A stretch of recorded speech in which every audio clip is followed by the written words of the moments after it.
아파트 시장 상승 징조가 있고요. 하락 징조가 있죠.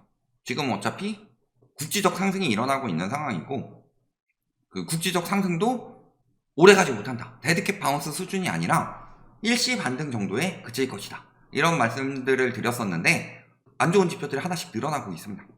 하나씩 볼게요. 가장 먼저 말씀드렸던 건 역시 거래량 감소죠.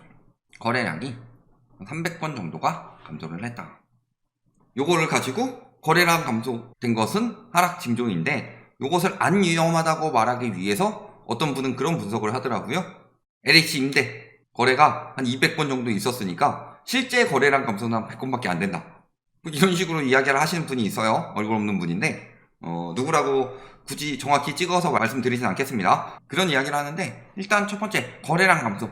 거래량 감소가 뜻하는 바가 뭐냐? 근데 문제는 지금 서울 거래량만 보는 게 아니라, 그럼 요거 2,000건 감소한 것도 LH 임대 거래에서 감소한 거예요? 서울만 보는 게 아니라 지금 경기도가 감소했다. 요것도 보셔야 되는 거고, 또 한 가지는 뭐예요? 여기서 여기까지 했다가 많이 늘어나고 많이 늘어나다가 조금씩 상승폭이 감소를 하다가 이렇게 된 거란 말이에요. 경기도도 마찬가지고 이러다가 이렇게 된 상황이잖아요. 그러니까 지금 거래량이 고점에 도달했다. 그런데 서울 아파트 거래량을 보니까 평년 수준의 3분의 2밖에 되지 않았음에도 불구하고 벌써부터 꺾였다. 이것은 데드캣 바운스라고 말할 상황도 아니다 라고 말씀을 드렸죠. 그리고 거래량 감소만 됐느냐? 당연히 외지인 거래량도 감소했죠. 외지인 거래량이 감소했다는 것은 투기 수요가 안 들어오고 있다는 소리예요. 그렇잖아요. 투기 수요가 안 들어온다는 소리는 무슨 소리예요? 지금 부동산 시장이 돈이 되는 시장이 아니다. 즉 돈이 되려면 뭐가 받쳐줘야 돼요? 상승폭, 시세 차익이 받쳐줘야 되잖아요. 그런데 저번에 저희가 영상에서 말씀을 드렸죠. 지금 빚내가지고 집 사면은 서울에 한 중위 아파트 사는데 기본적으로 한 7, 8천 날아간다고, 사자마자. 그러면 그 이상의 상승폭이 나와줘야 되는데 되겠냐? 그게 힘든 거죠. 그러니까 투기 수요들이 빠진다는 거예요. 투기 수요들이 빠지는 이유는요, 실수요가 집값에 더 민감할까요? 투기 수요가 더 민감할까요? 실수요는 그냥 떨어져서 내 집 마련 하지 뭐, 이렇게 생각하시는 분들도 있는데, 투기 수요는 무조건 시세 차익 봐야 돼요. 그러면은 투기 수요가 민감하다라는 거. 근데 투기 수요가 빠져나갔다. 우리 지진 나기 전에 쥐새끼들이 먼저 빠져나오는 거 보셨죠? 지진 징조 중에서 쥐새끼들이 먼저 이동을 한다. 그러니까 지금 부동산 시장에 커다란 지진이 나오기 전에 쥐새끼들이 먼저 빠져나오고 있다. 이렇게 보시면 되는 거죠. 요것 외에 이제 매물 증가는 굉장히 빠르게 되고 있죠. 굉장히 빠르게 막 1000건씩 늘어나고 있어요. 73,000건 처음으로 돌파했습니다. 근데 문제는 여기 보시면은 전세 매물도 월세 매물도 감소세를 멈추고 있다. 거의 이제 전월세 매물은 보합세를 보이고 있다. 그리고 매매 매물은 급증하고 있다. 즉 역전세 안 나고 전세가 계속 올라간다 이야기를 하는데요. 그러려면 전세 매물이 계속 줄어들어야 되는데 보합세를 나타내고 있죠. 여기에 이제 입주도 조만간 될 테고, 이런 상황인 거고, 저 많은 매물 중에서 가장 많이 나온 지역이 어디일까요? 강남 성북. 매물 건수 1위는 강남구, 2위는 송파구, 3위는 서초구. 올라간다는 곳들이 매물을 내놓고 있어요. 저기 이제 바닥 찍고 반등세를 탔다라고 하는 곳들이 사람들이 빠져나오려고 지금 계속 매물을 내놓고 있다. 탈출하고 있는 거죠. 매물이 저만큼 쌓였다는 건요, 구조포트가 부족하다는 소리예요. 타이타닉 영화 보셨죠? 거기서 보면은 구조포트 부족하니까 여자와 아이들부터 태워라 뭐 이런 것들 나오는 것처럼 급매물부터 빨리 태워라 해가지고 계속 매물을 늘려나가고 있고, 아 그래? 지금 급매물 끝났네? 아 사람들의 심리 나왔을 때 지금 팔아치워야 되겠다 라고 우수수 몰려 나오고 있는 게 저 매물인 상황인 거고, 그 중에서 올라가고 있다는 지역이 더 적극적으로 매물을 내놓고 있다. 왜? 바닥 찍어가지고 올라갈 거면 더 쥐고 있어야 되는데 더 빨리 내놓고 있어요. 어디가? 강남 3구가. 그 다음에 영끌 많이 물렸던 노원, 그 다음에 강동, 그 다음에 목동에서 많이 물렸던 강서, 이런 순으로 나오고 있다는 거잖아요. 그러니까 지금은 살 때가 아니라는 소리예요. 왜 자꾸 똑같은 이야기를 한다 뭐 어쩌고 저쩌고 이야기를 하시는 분들이 있는데, 똑같은 이야기를 할 수밖에 없어요. 집값이 안 떨어졌는데, 저희 방송 처음 시작할 때보다 집값이 안 떨어졌는데 지금 사라고 하는 건 말이 안 되죠. 누구처럼 떨어진다고 이야기했다가 조금 떨어지니까 이제 올라간다고 사라고, 거꾸로 투자하는 누구처럼 오늘 이야기 나왔으니까 자꾸 까게 되네. 거꾸로 투자하는 누구처럼 그런 이야기 안 하는 거잖아요. 아직 멀었다는 소리예요. 매물이 이렇게 많이 쌓였는데. 매물이 쌓였고 거래량이 감소했다. 공급이 늘고 수요가 줄었다. 자본주의는 수요 공급의 시장이라고 그랬죠. 문재인 정부 때 그렇게 이야기 많이 하면서 신규 공급만 가지고 공급 부족 이야기를 했지만 매물이 저렇게 쌓였는데 무슨 공급 부족이에요? 말 같지도 않은 소리지. 뭐예요? 수요 감소, 공급 과잉. 그리고 가격은 굉장히 비정상적으로 높죠. 여기에 경매시장 꺾이고 있다고 그랬죠. 경매시장도 뭐 80%대 나왔다고 했는데 낙찰가율 원래 문재인 정부 때 막 상승기 때 100%대 나오지 않았어요? 80%대가 높은 게 아니고 여기에 7월 대비로 지금 낮아지고 있죠. 낙찰률도 낮아지고 낙찰가율도 낮아졌다. 거래량도 줄고 매매 가격 지수도 떨어지고 있다. 매매 시장으로 본다면 이런 상황인 거고요. 여기에 또 한 가지 나왔습니다. 뭐가 나왔냐? 청약 경쟁률. 고분양가에 발목 잡혔다. 서울 대단지인데 한 자릿수 경쟁률이 나왔다. 어디서? 동작구에서 5.98대 1의 경쟁률로 한 자릿수가 나왔다. 그러니까 분양업계 한 전문가 이름도 안 밝혀. 이런 사람들 뭐라 그래요? 송파 강동구에 쟁쟁한 입지의 단지들이 대기하고 있어서 청약 통장을 아낀 수요자들이 많았으니까 청약 경쟁률이 안 나왔을 것이다. 저건 희망 사항인 거고. 동작구는 구려요 그럼? 강동구보다 솔직히 동작구가 더 살기 좋아요. 같은 그거에 묶여서 그러지. 동남, 서남, 중앙, 그 다음에 동북, 서북, 서울을 이렇게 권역별로 묶었을 때 이쪽에 서초, 강남, 송파, 강동 이렇게 묶어가지고 강남 4구라고 그런 거지. 실질적으로 강남의 핵심인 서초, 강남이랑 더 가까운 데는 강동구가 아니라 동작구예요. 동작구가 쟁쟁한 입지가 아니다 라고 이야기를 할 수 있느냐. 그러니까 요거 안 나오니까 다 뭐라 그래요? 뭐 높은 분양가 때문이고 급경사지 때문이고 후분양 때문이고 이딴 이야기를 하는데요. 생각해보세요. 13억 원대예요. 근데 뭐 저기 근처 신축이 13억 안팎이다. 근데 84가 13억 3,940만 원이에요. 근데 지금 분양가는 계속 오른다고 그랬죠. 지금이 제일 쌀 때라고. 올해 초부터 분양가는 계속 올라간다. 올해 초에 분양했던 둔촌주공 분양가가 13억이었어요.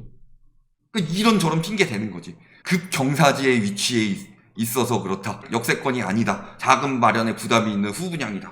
후분양이니까 비싼 거죠. 그럼 한 가지만 이야기를 하든가. 그 다음에 후분양이 자금 마련에 그렇게 힘들면 근데 바로 역세권 근처에 뭐 2년차라고 하는데 그거보다 더 신축이고 또 후분양이기 때문에 즉시 입주 가능하죠. 지금 같은 상황에서는 진짜 꿀 매물 아니에요?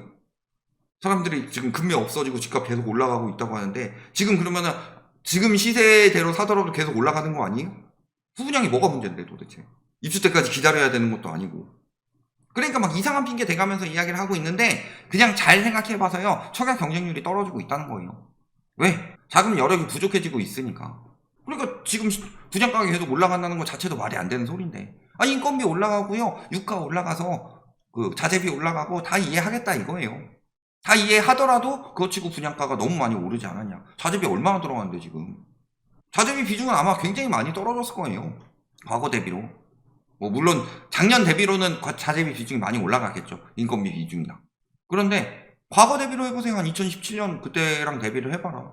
그때 물가 안 오르고 오히려 디플레이션 시기에 분양가 얼마나 올렸냐. 코로나 터졌을 때는 어땠는데. 이 와중에도 국가는 지금 9월 위기가 없다. 이런 이야기를 하죠. 왜? 부동산 PF 연체율이 상승세가 둔화되고 있으니까. 그러면서 부동산 대책 나온다. 무슨 대책? 공급 대책 나온다는 소리죠. PF를 통한 자금 융통을 원활하게 해서 공급을 활성화하겠다.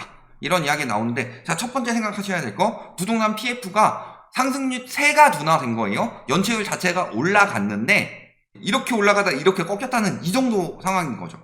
그 다음에 지금 그럼에도 불구하고 공급을 활성화시킨다. 공급을 활성화시키면 PF 문제가 자금 융통을 원활하게 하면은 PF 문제가 해결이 될 것이냐. 왜 그러면은 우리가 여기서 생각해야 될 거 두 가지가 있죠. 첫 번째, PF 자체의 문제점이 많이 사라졌냐. 그래서 PF 연체율 상승세가 꺾인 거냐. 그 다음에 두 번째, 저런 식으로 공급 대책을 내게 되면은 PF 상황이 괜찮아지느냐. 요걸 봐야 되는데 여기 하나로 다 끝납니다. 야, 1000억 빌려가면 350억 떼가요. 치솟는 PF 금리 해가지고 여기 보시면은 매달 이자 10%에 선이자 25%. 1000억 대출을 받으면은 기본으로 선이자 25% 떼고 이자 10% 떼고 사채업자처럼 떼가고 있긴 하죠. 근데 문제는 왜 저렇게 높은 금리가 나오느냐. 그만큼 PF 사업장이 많이 위험해서 그런 거예요. 그래서 보시면은 브릿지론에서 본 PF로 못 넘어가는 좀비 사업장이 속출했다. 왜냐면 사채 선이자 떼고 그런 식으로 사채하는 이유가 뭐예요? 받을 위험성이 크기 때문이죠. 돈 못 받을 가능성이 높기 때문에. 그러니까 선이자 떼고 이자 올라가고 있다는 소리가요, PF 시장이 매우 위험하다고 금융권에서 판단을 하고 있다는 소리인데, 그런 상황이고, 여기에 또 한 가지, 브릿지론에서 본 PF로 못 넘어가는 좀비 사업장에 속출한다. 그래서 그런 이야기 했었죠?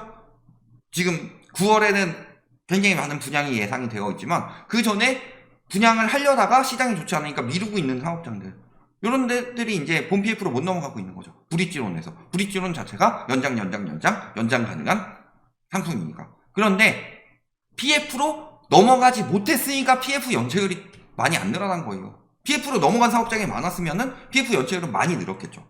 근데 PF 사업장으로 못 넘어가고 브릿지론으로 남아있으니까 연체율이 많이 안 늘어난 거고, 이런 상황에서 정부가 PF 시장도 강압적으로 해가지고 이런 식으로 풀어줘라라고 하면은 단기적으로 성과는 나올 수 있겠지만요, 그 뒤에 생각해야 될 게, 그럼 금융권에서 PF에서 손을 뗀다. 왜? 벌써부터 청약경쟁률 한 자리대가 나왔어요. 9월에 많은 분양이 예상되어 있고 여기서 청약경쟁률 안 나오는 단지들이 늘어나면은 서울 청약부협회도 깨진다. 예전엔 그런 이야기 했잖아요. 선당후금이라고. 좋은 단지들이 나와서 도전을 안 한 게 아니라 일단은 당첨되고서 상승이라면 선당후금 아니에요. 근데 잰다고? 그럼 상승이가 아니란 소린데.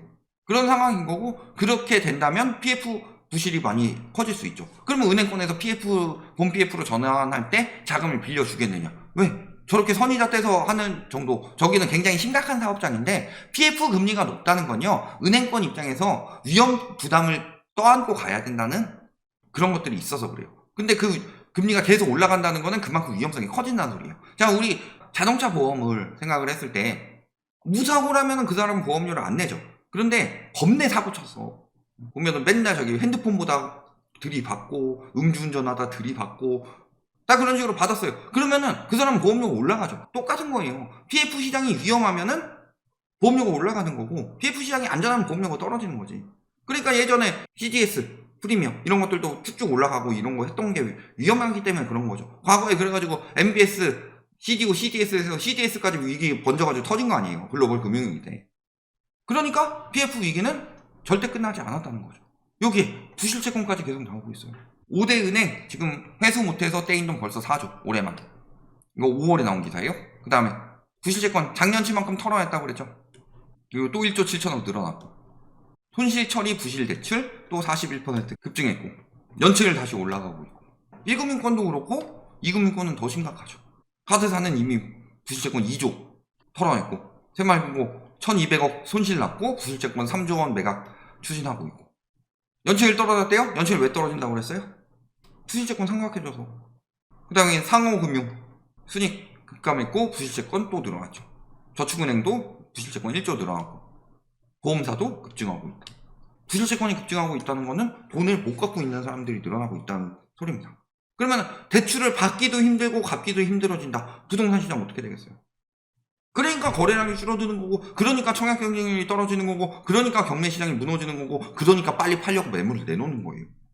이 모든 징조들이 하락 징조를 나타내고 있는데, 미분양 조금 줄었대요. 미분양 줄면 뭐예요? 중공업 미분양은 쭉쭉 늘어나는 거고, 미분양이 줄어든 이유는요, 전매 제한을 풀어줬기 때문이에요.